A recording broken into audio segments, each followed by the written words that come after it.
ये है class 10th history NCERT का हमारा चैप्टर नंबर 3 जिसका टाइटल है भारत में राष्ट्रवाद। एनसीईआरटी के सॉल्यूशन हम देख रहे हैं। तो हमारा फर्स्ट क्वेश्चन जो है 3rd चैप्टर का वो है, उपनिवेश में राष्ट्रवाद के उदय की प्रक्रिया उपनिवेशवाद विरोधी आंदोलन से जुड़ी हुई क्यों थी। इस क्वेश्चन में हमें बताना है कि जो उपनिवेश थे, जो किसी न किसी, उपनिवेश का मतलब क्या होता है कि जो राष्ट्र किसी न किसी अन्य राष्ट्र के कब्जे में थे, उनमें जो है राष्ट्रवाद की भावना जो है प्रेरित हुई, जो प्रक्रिया चली, वो उपनिवेशवाद विरोधी आंदोलन से कैसे जुड़ी।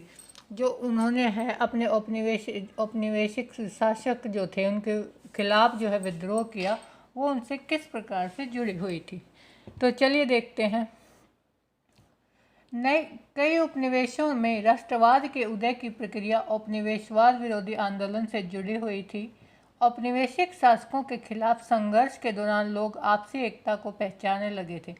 इसका मतलब क्या है कि जो भी औपनिवेशिक शासक थे उनके खिलाफ जब लोगों ने विद्रोह करना शुरू किया, उनके अंदर राष्ट्रवाद की जो भावना का उदय हुआ, तो लोगों ने आंदोलन करने शुरू किए। तो उनमें लोगों को आपस में क्या हुआ, जो उनके राष्ट्रीय एकता थी, आपस में जो लोग थे, उन्होंने क्या कहा कि अब हम जो है एक हो जाते हैं। हम एक होकर ही जो है एकता की भावना से ही जो आपस में मिलकर जो है अब जो हमारे ऊपर ये लोग शासन कर रहे हैं, इनका हम विद्रोह कर सकते हैं। तो उनमें जो है राष्ट्रीय एकता की भावना को वो पहचानने लगे थे। उत्पीड़न और दमन के साझा भाव ने विभिन्न समूहों को एक दूसरे से बांध दिया था। जो औपनिवेशिक शासक थे वो जो है अपने उपनिवेशों पर जब शासन कर रहे थे तो उन्हें कई तरह से वे उत्पीड़न और दमन कर रहे थे, मतलब जो है उनका जो है वो शोषण कर रहे थे। तो जब सबको लग रहा था कि ये जो शासक हैं ये हमारे ऊपर जो है ये दमन कर रहे हैं, हमारी जो है भावनाओं का दमन कर रहे हैं, हमें किसी भी तरह के अधिकार ये नहीं देना चाहते, तो जो उनमें जो साझा भाव, एकता के जो साझा भाव आए कि अब हम जो है एक हो जाए, एक होकर ही हम क्या कर सकते हैं, इनके खिलाफ लड़ाई कर सकते हैं। तो ऐसी भावना ने लोगों को एक दूसरे से बांधना शुरू कर दिया, मतलब वो एक दूसरे के साथ मिलकर क्या करने लगे, विद्रोह करने लगे। परंतु हर वर्ग और समूह पर उपनिवेशवाद का असर एक जैसा नहीं था। अब ये भी बात सही है कि जो आप ये कह सकते हैं कि जो पूरे राष्ट्र के लोग हैं उन सबके साथ ही वो एक जैसा व्यवहार नहीं करते थे। कुछ गरीब थे, कुछ अमीर थे। जो अमीर व्यक्ति थे उनको कुछ अधिकार देते थे, वो कुछ फैसिलिटी प्रोवाइड करते थे ताकि जो है वे उनके खिलाफ जो है वो आवाज़ ना उठाए। जो गरीब जो व्यक्ति थे, जो मजदूर वर्ग था, उनका वो ज़्यादा शोषण करते थे। तो ये कह सकते हैं कि हर वर्ग के साथ जो है वो उनका वो है अलग अलग व्यवहार था, उनका दमन करने का तरीका भी अलग अलग था, उसके अनुभव भी अलग थे और स्वतंत्रता के मायने भी भिन्न थे। तो इसीलिए उनको क्या लगता, उन हर वर्ग को क्या लगता था, हर वर्ग के लिए जो है स्वतंत्रता का अलग मायना था। जो गरीब, जो बिल्कुल मजदूर वर्ग थे, वो सोचते थे हमें थोड़े अधिकार मिले।